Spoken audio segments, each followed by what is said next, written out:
Hi friends, welcome to Faris home food. இன்றைக்கி வந்து டேஸ்டியான சுவையான செட்டிநாடு முட்டை குழம்பு எப்படி செய்யலாம் சொல்லித்தரேன். இந்த செட்டிநாடு முட்டை குழம்பு ரைஸ்க்கு, சப்பாத்தி, பூரி, இடியாப்பம் எல்லாத்துக்குமே வச்சு சாப்பிட்லாம். அவ்வளோ சூப்பராக இருக்கும்.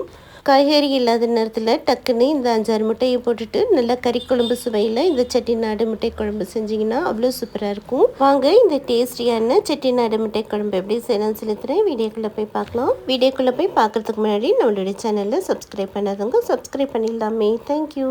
முட்டை குழம்பு பண்ணுறதுக்கு நான் இன்றைக்கி 7 முட்டை எடுத்து வச்சுருக்கேன். இப்போ ஒரு பாத்திரம் வச்சுக்கலாம். கொஞ்சமாக தண்ணி ஊற்றிக்கோங்க.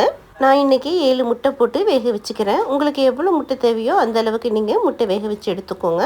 முட்டை விரிசல் விடாமல் இருக்கிறதுக்கு கொஞ்சமாக உப்பு போட்டுக்கோங்க.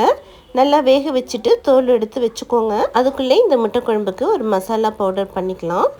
பேன் வச்சுக்கோங்க. 1 டீஸ்பூன் மல்லி, 1/2 டீஸ்பூன் மிளகு, 1/2 டீஸ்பூன் ஜீரகம், 1/2 டீஸ்பூன் சோம்பு, 2 பட்டை சின்ன துண்டா, 2 ஏலக்காய், 2 கிராம்பு போட்டுக்கலாம்.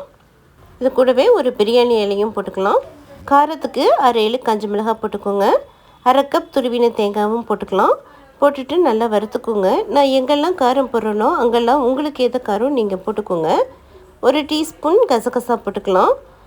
அவ்வளோதான். எல்லாம் நல்லா 1 நிமிஷம் நல்லா தீய விடாமல் நல்லா வறுத்து எடுத்துக்கோங்க. இப்போது வறுத்த எல்லாத்தையும் நல்லா ஆற வச்சுட்டு நைஸாக மிக்ஸி ஜாரில் போட்டு அரைச்சி எடுத்துக்கோங்க. இது ஒரு பக்கம் இருக்கட்டும். பாருங்கள், இப்போ முட்டையும் வேக வச்சு தோல் எடுத்து வச்சாச்சு. இப்போ பேன் வச்சுக்கோங்க. 2 டீஸ்பூன் அளவுக்கு எண்ணெய் ஊற்றிக்கோங்க. அடுப்பு சிம்மில் வச்சுட்டு 1/4 டீஸ்பூன் மிளகாய்த்தூள், 1/4 டீஸ்பூன் மஞ்சள் தூள், முட்டைக்கு தேவையான அளவுக்கு கொஞ்சமாக உப்பு போட்டுக்கலாம். மிளகாய்த்தூள், மஞ்சள் தூள், உப்பு போட்டுட்டு உடனே வந்து வேக வச்சுருக்கிற முட்டையும் போட்டுக்கோங்க. முட்டையும் போட்டுட்டு நல்லா 1 நிமிஷம் நல்லா ஹை ஸ்பீடில் வச்சுட்டு நல்லா வதக்கி தனியாக ஒரு பிளேட்டில் எடுத்து வச்சுக்கோங்க. இப்போ முட்டை குழம்பு பண்ணுறதுக்கு ஒரு பாத்திரம் வச்சுக்கோங்க. எண்ணெய் தேவையான அளவுக்கு ஊற்றிக்கோங்க. 1/4 டீஸ்பூன் சோம்பு, பொடியாக நறுக்கின பெரிய வெங்காயம் 1 போட்டுக்கலாம். போட்டுட்டு நல்ல வெங்காயம் கலர் சேஞ்ச் ஆகிற வரைக்கும் நல்லா வதக்கிக்கோங்க. வெங்காயம் நல்லா வதங்கினதும் கொஞ்சமாக கருவேப்பிலை, ஒரு பச்சை மிளகாய் போட்டு நல்லா வதக்கிக்கோங்க. இப்போ 1/4 டீஸ்பூன் மஞ்சள் தூள், 1/2 டீஸ்பூன் காஷ்மீர் மிளகாய் தூள் போட்டுக்கோங்க. இது ஜஸ்ட் கலருக்கு தான், வேணும்னா போட்டுக்கோங்க, இல்லைன்னா ஸ்கிப் பண்ணிக்கோங்க. 1/2 டீஸ்பூன் இஞ்சி பூண்டு பேஸ்ட்டு போட்டுக்கோங்க. அப்போவே அரைச்சி அப்போவே போட்டிங்கன்னா தான் அந்த கறி குழம்போட டேஸ்ட்டு அந்த முட்டை குழம்புல இருக்கும். கண்டிப்பாக பழுத்த தக்காளியாக 1 தக்காளியும் போட்டுக்கோங்க. இஞ்சி பூண்டு பேஸ்ட்டு போட்டதும் அடிப்பிடிக்க ஆரம்பிக்கும். அதனால் அடிப்பிடிக்காமல் பார்த்து நல்லா கிளறி விட்டுக்கோங்க. அதுக்குள்ளே இந்த வறுத்த மசாலாவை நல்லா அரைச்சிட்டு வந்துடுங்க. தண்ணி ஊற்றிட்டு பாருங்கள், நல்லா அரைச்ச மசாலாவையும் ஊற்றிக்கலாம். ஊற்றிட்டு நல்லா வதக்கிக்கோங்க. முட்டைக்கு தேவையான அளவுக்கு உப்பு போட்டுக்கோங்க. ஃபஸ்ட்டு நம்ம முட்டையில் வேக வச்சதும் போட்டிருக்கோம், முட்டையிலையும் போட்டிருக்கோம். இப்போ அளவாக பார்த்து உங்களுக்கு ஏற்ற மாதிரி செக் பண்ணி பார்த்து போட்டுக்கோங்க. இப்போ நல்லா மிக்ஸ் பண்ணி விட்டுட்டு இப்போ தேவையான அளவுக்கு கொஞ்சமாக தண்ணியும் ஊற்றிக்கலாம். உங்களுக்கு டிஃபனுக்கு வேணும்னா தண்ணி கொஞ்சம் கம்மியாகவே வச்சு திக்காக வச்சுக்கோங்க கிரேவியை.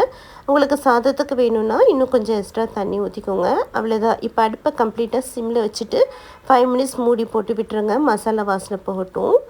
5 மினிட்ஸ் ஆயிடுச்சு. இப்போ மசாலா வாசனை போயிடுச்சு. பாருங்கள், எண்ணெய் எல்லாம் ஓரம் நல்லா பிரிஞ்சு வந்திருக்கு. இப்போ நல்லா கிளறி கொடுத்துக்கோங்க. இப்போ நம்ம வறுத்து வச்சுருக்கிற முட்டையும் போட்டுக்கலாம். வறுத்து முட்டை போடுறது உங்கள் விருப்பம்தான். உங்களுக்கு வறுத்து போட்டு பண்ணுறது பிடிக்கலன்னா நீங்கள் அப்படியே வேக வச்ச முட்டையும் போட்டுக்கலாம். வறுத்து முட்டை போடும்போது அது ஒரு டேஸ்ட்டில் இருக்கும். அவ்வளோதான். கொஞ்சமாக 1/2 டீஸ்பூன் வெல்லம் போட்டுக்கோங்க. உங்களுக்கு வேணும்னா போட்டுக்கோங்க, இல்லைனாலும் நீங்கள் ஸ்கிப் பண்ணிக்கலாம். கொஞ்சம் காரம் அதிகமாக இருக்கும்போது இந்த லைட்டான இனிப்பு கொஞ்சம் முட்டை குழம்புக்கு நல்லாயிருக்கும். இப்போ மூடி போட்டு விட்டுட்டு மறுபடியும் ஒரு 3 நிமிஷம் விட்டுருங்க. இப்போ 3 நிமிஷம் ஆகிடுச்சி. இப்போ ஓப்பன் பண்ணி பார்க்கலாம். பாருங்கள், சூப்பராக ஓரெல்லாம் நல்லா எண்ணெய் பிரிஞ்சு வந்திருக்கு. கடைசியாக கொஞ்சமாக கொத்தமல்லி இலை, கொஞ்சமாக கருவேப்பிலை இலையும் போட்டுட்டு ஸ்டவ் வந்து ஆஃப் பண்ணிக்கலாம். கம்மட்டு செட்டிநாடு முட்டை குழம்பு வாசனை தூக்கலாக இருக்குங்க. இந்த முட்டை குழம்பு நல்லா சாதத்துக்கு, சப்பாத்தி, ரொட்டிக்கு எல்லாத்துக்குமே சாப்பிட்றதுக்கு ரொம்பவும் அருமையாக இருக்கும். இதே போல் நான் சொன்ன மாதிரியே செஞ்சு பாருங்கள். அவ்வளோதான். இந்த டேஸ்டியான முட்டை குழம்பை ஒரு பவுலுக்கு மாற்றிக்கலாம். நான் சொன்ன மாதிரியே செஞ்சு பாருங்கள். கண்டிப்பாக உங்களுக்கு பிடிக்கும். இதே மாதிரி செஞ்சு பார்த்துட்டு எப்படி இருக்குன்னு கமெண்ட் பண்ணுங்கள்.